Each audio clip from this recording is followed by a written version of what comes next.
Hey guys, Metal Driver 89 here bringing you another WWE Elite review. Today I'll be looking at the Elite Chyna and Triple H 2-pack. Looking at the sides of the box, we see an image of Triple H and Chyna on both sides. The back of the box features an image of Triple H and Chyna and a description of this set. The read-up states, in 1997, a woman debuted alongside Triple H. She wasn't a traditional valet, but rather an enforcer, the likes of which the WWE Universe had never seen before. With Chyna in his corner, Triple H was unstoppable. Together, alongside Shawn Michaels and Rick Rude, they formed the game-changing faction of the Attitude Era, D-Generation X. So this set was delayed. It was initially supposed to be released in the spring, but now we finally have it in hand, and I'm excited to open it up. Because as it says on the front of the box, this is the first time we are getting Chyna in the Elite line.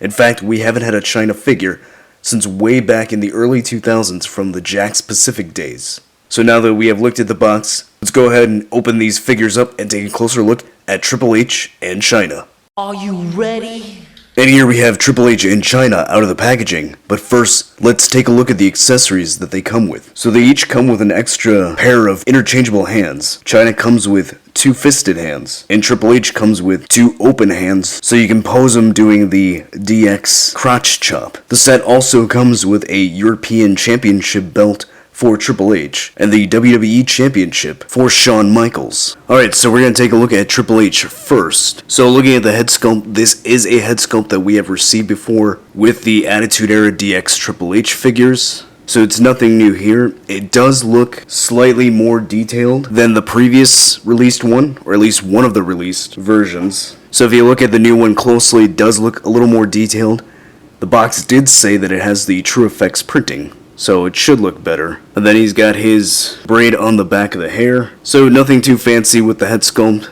It looks pretty good. Then he does come with his entrance coat, which is a soft goods coat, which I'm really happy about because I hate plastic jackets. So it has this top piece on the back here. You've got designs all over on the back, which looks pretty good. So overall, the coat looks pretty well made, does not hinder any articulation, and then it can come off pretty easily, so there is a Velcro here at the front. Alright, then looking at the rest of the figure. So not too much detail, especially in the upper body. It's just plastic, and then he's got his white wrist tape. Now on mine, there's a bit of extra paint on his chest. Not sure why that is, or where this would be coming from, but I do believe that should be an easy fix, so not a big deal. And then he's wearing black tights with some blue in the thighs.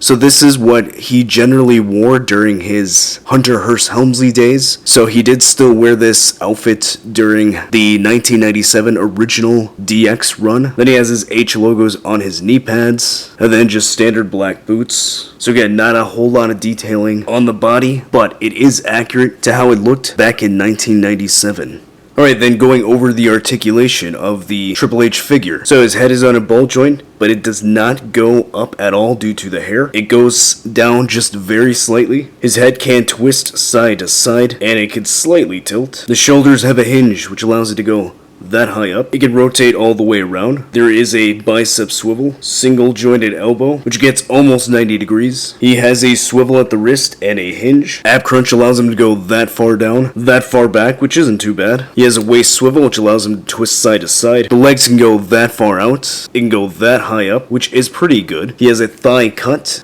double jointed knees, which the knee pad doesn't really hinder the articulation, so that's good. He has a cut at the top of the boot. There's a hinge at the ankle, which allows him to go that far down, that high up, and he has very slight ankle pivot. Alright, and now let's take a look at the Chyna figure. Looking at the head sculpt, it looks really good. I think Mattel did a really good job with this head scan. Paint came out very well on the figure. The lips look really good. The eyes look well painted. She has bangs at the front. It's just a jet black hair. So this is her look from 1997, so it really does look spot on to how she looked during that time. So really happy with how the head scan turned out. Then looking at the rest of the body. So she has her black top, which is just a solid paint, not a whole lot of detail. Does look to be a knot here, or a tie knot. Then the back there's just a strap. Then above her top, she has a collar with spikes. Spikes are painted pretty well. There's a ring at the bottom of the collar. which is silver, so it looks pretty well done. Then looking at her arms, they're nice and muscular, so I'm glad they gave us some thick, muscular arms for Chyna, because honestly, if we had gotten some of the traditional female arms, that would have been a big disappointment, considering Chyna was known for her muscular physique. Then taking a closer look at her hands, her fingernails are painted red. Then looking down at the lower body, so looking at the waist, she has handcuffs here that are holding her belt together, so the handcuffs are painted pretty decently. Then looking at the back, you've got studs on the belt, which looks really cool. Then looking at the sides of her tights, it's got this ripped pattern, which she wore a lot during 97 and 1998. So that looks really well done. So it's not just a solid black paint, we've got flesh tone paint on the legs of the figure. Then going down to her boots, so it's got this part sticking down, so it's not just a standard reused boot. I don't know if this is brand new or not, I don't recall seeing this. This looks really cool and unique to Chyna. And then she's got her buckles here on the sides, which are painted very well. The buttons are painted on the boots pretty decently as well. So overall, really well done, and I'm very glad to finally have this in my collection.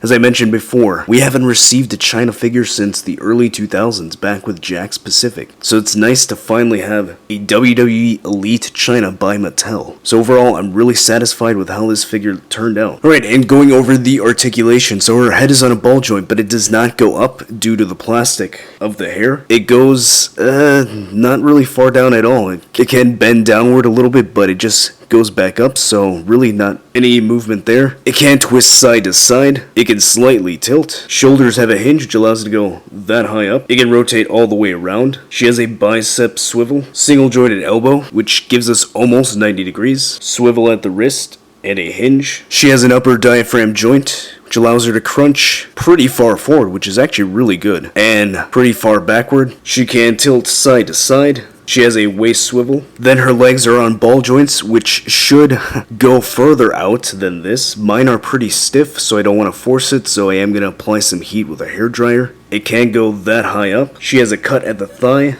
double jointed knees. There's a cut at the top of the boot. She has a hinge at the ankle, which allows it to go that far down, that high up, and she does have ankle pivot. Alright, and here we have the new Elite DX Triple H next to a previous release Attitude Era DX Triple H. So here we have 1997 Triple H and 1998 Triple H. Then here's a comparison with the new Elite Chyna action figure next to a custom Chyna figure that I made. So what I used was a Jakks Chyna head, and I placed it on an Italia body. So as you can see, with the difference in height, the new Chyna figure is accurate in height. Alright, so what are my final thoughts on this Elite 2-pack? I think it's definitely worth picking up. The Triple H figure itself, it's pretty decent, but for me, the Triple H figure is not the selling point. The selling point of this set is Chyna, because as I mentioned, we have not had a Chyna figure since the early 2000s. And that was back with Jakks Pacific. So to finally have a Chyna figure after almost 2 decades was really the reason why I wanted to pick this up. So if you're a big fan of D-Generation X, I think this is a set that you need to have in your collection. And even if you're not the biggest DX fan, I think for any collector out there, this is going to be a must-have set. Because again, this is the first time we are getting Chyna in the Mattel line. And I think the Chyna figure turned out pretty well. The head scan looks really good, spot on to how she looked back in 1997. I think the attire looks pretty good, and it's an overall solid figure. So if you like this review, go ahead and hit that like button. If you're new to the channel, subscribe so you can see more WWE Elite reviews. As always, stay tuned till the end to see pictures of these figures in action. And I'll see you next time. Break it down.